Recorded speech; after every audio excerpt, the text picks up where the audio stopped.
Сәлем. Бүгін біз қалай фишканы дұрыс ойнау керегін үйренеміз. Қараңдар, менде неше фишка бар. Қазір оны ашамын.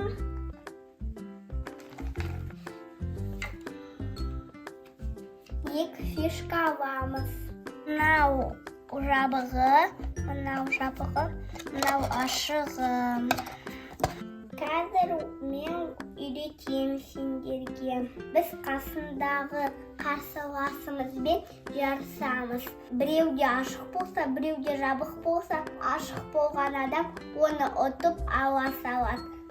Солай ойнайды. Фишканы алып, оны осылай лақтырасыңдар. Енді қазір тағы да ашық. Şabık.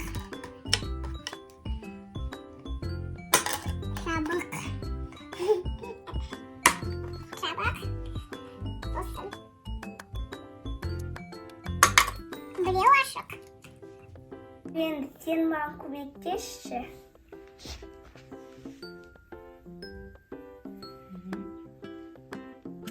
Және де сен алу керексің. Біз қазір көмекшімізбен ойнап көрсетеміз.